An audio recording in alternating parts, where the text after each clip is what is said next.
Dans l'objectif de promouvoir le leadership féminin et de lutter contre toutes les formes de violence et de discrimination à l'endroit des femmes au Bénin, l'Institut national de la femme a vu le jour. L'inauguration officielle du siège national a eu lieu ce 6 mars à Cotonou. Le discours inaugural a été prononcé par la vice-présidente de la République qui a énuméré les multiples efforts fournis par le président Patrice Talon pour permettre aux femmes d'être plus représentatives. Les femmes béninoises lui doivent, entre autres, la révision de la Constitution du 11 décembre 1990 instituant la discrimination positive pour une meilleure représentation du peuple par les femmes.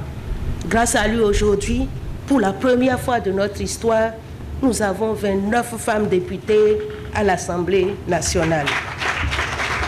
Nous lui devons la loi portant mesures spéciales de répression des infractions commises à raison du genre et de protection de la femme au Bénin.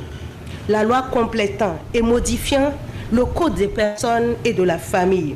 La loi complétant et modifiant la loi sur la santé sexuelle et de reproduction. La Cour de répression des infractions économiques du terrorisme chargée de juger désormais une partie des infractions commises à raison du genre. La restructuration et la réorganisation de l'Institut national de la femme.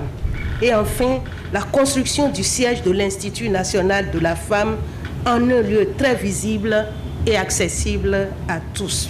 La ministre de tutelle de cet institut, Véronique Togne-Fodé, a mis en évidence l'importance de la volonté politique dans l'accomplissement des objectifs fixés. Avant nous, certaines devancières ont mené la lutte pour la protection des femmes et je voudrais reconnaître leur bravoure et les remercier. Pas que des femmes, des hommes aussi soutiennent la protection des femmes et c'est nécessaire, c'est salvateur pour la réussite de ce combat.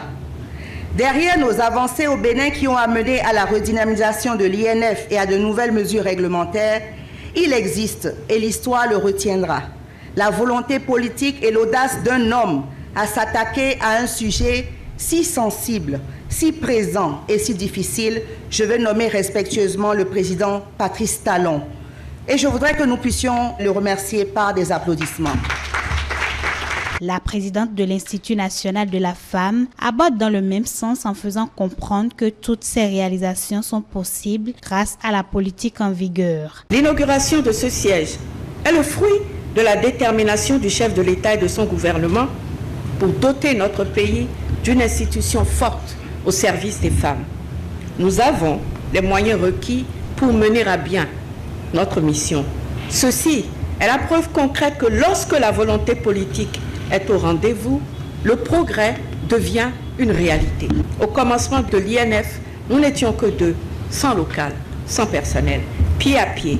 Et grâce aux moyens mis à notre disposition par le chef de l'État et son gouvernement, Madame Prudencio, avec son engagement et sa détermination, moi-même à ses côtés, a contribué à la pose des premières pierres de l'édifice institutionnel INF. La secrétaire exécutive de l'INF souligne également un autre aspect de cette cérémonie.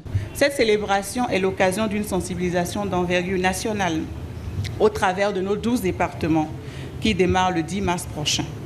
Elle ira à l'encontre des jeunes filles artisanes en situation d'apprentissage par des séances informatives autour du thème « Se préparer à l'autonomisation dans un monde de droit et sans violence ». L'Institut national de la femme est un organisme public doté de la personnalité juridique, de l'indépendance financière et de prérogatives importantes afin de pouvoir venir en aide aux femmes de façon plus déterminante.